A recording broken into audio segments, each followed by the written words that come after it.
भारत 15 अगस्त को जब अपने देश की आज़ादी का जश्न मना रहा था, तो दूसरी तरफ अफगानिस्तान में पिछले 20 सालों में आई तब्दीली को रौंदते हुए तालिबान आगे बढ़ रहा था। 15 अगस्त की सुबह जब खबर आई कि तालिबान ने जलालाबाद को अपने कब्जे में ले लिया है, तभी लगने लगा था कि उसके लिए अब काबुल दूर नहीं रह गया। दोपहर होते होते तालिबान के लड़ाकों ने काबुल को चारों तरफ से घेर लिया और दुनिया में ये खबर सनसनी की तरफ फैल गई। लोग अमेरिका से सवाल करने लगे कि क्या उसने पिछले 20 सालों में इसी तरह अफगानिस्तान के अशरफ गनी की सरकार और मजबूत सेना को तैयार किया था। इन सवालों के बीच शाम होते होते पता चला कि अफगानिस्तान के राष्ट्रपति अशरफ गनी ने भी मुल्क छोड़ दिया है। रात में उन्होंने फेसबुक पर एक भावुक पोस्ट लिखी और अहम मोड़ पर देश छोड़ने को लेकर सफाई पेश की। तालिबान की ये जीत दुनिया की महाशक्ति अमेरिका के मुंह पर तमाचा था, जो दावा करता था कि उसने अफगानिस्तान की सेना को तालिबान की चुनौती से निपटने के लिए तैयार कर दिया है। पिछले 24 घंटों में तालिबान ने काबुल को अपने कब्जे में लेकर पूरी दुनिया को हैरत में डाल दिया। अमेरिका भी दंग है कि इतनी आसानी से कैसे अफगानिस्तान की सरकार और सेना ने तालिबान के आगे हार मान ली। आइए आपको बताते हैं पिछले 24 घंटे की पूरी कहानी। 15 अगस्त की सुबह होने से पहले ही तालिबान ने नागर प्रहार पर प्रांत की राजधानी जलालाबाद पर कब्जा कर लिया। जलालाबाद के गवर्नर जिया उल हक ने तालिबान से समझौता कर खुद ही जलालाबाद को तालिबान को सौंप दिया।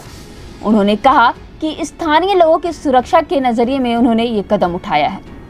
रात भर में जलालाबाद को अपने कब्जे में लेने के बाद तालिबान ने राजधानी काबुल के पूर्व में स्थित सरोबी जिले को भी अपने नियंत्रण कर लिया। ये काबुल का पहला शहर था जिस पर तालिबान ने कब्जा किया। इसके बाद तालिबान ने काबुल को पश्चिम से भी घेर लिया। काबुल से 90 किलोमीटर दूर मैदान वारदांग प्रांत की राजधानी मैदान शहर भी तालिबान के हाथ में आ गई। तालिबान ने एक और प्रांत खोस्त की राजधानी पर भी कब्जा किया। इसके बाद अफगानिस्तान की सरकार का 34 प्रांतों में सिर्फ काबुल और अन्य 5 प्रांतीय राजधानियों पर भी नियंत्रण रह गया। अफगानिस्तान के गृह मंत्रालय ने बताया कि तालिबान ने हर तरफ से राजधानी काबुल की तरफ कूच करना शुरू कर दिया है। तालिबान की बढ़त के बीच अफगानिस्तान की सरकार ने लोगों से शांति कायम रखने की अपील की और कहा कि काबुल में हालात नियंत्रण हैं और परेशानी की जरूरत नहीं है।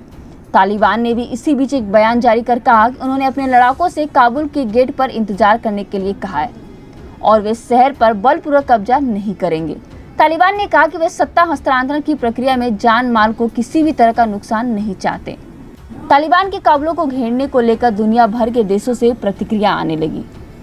रूस के विदेशी मंत्री जमीर काबुलोव ने कहा कि रूस अफगानिस्तान के मुद्दे पर संयुक्त राष्ट्र सुरक्षा परिषद की आपात बैठक बुलाने को लेकर अन्य देशों के साथ बातचीत कर रहा है। रूस ने कहा कि वो अफगानिस्तान में तालिबान की सत्ता को मान्यता नहीं देगा।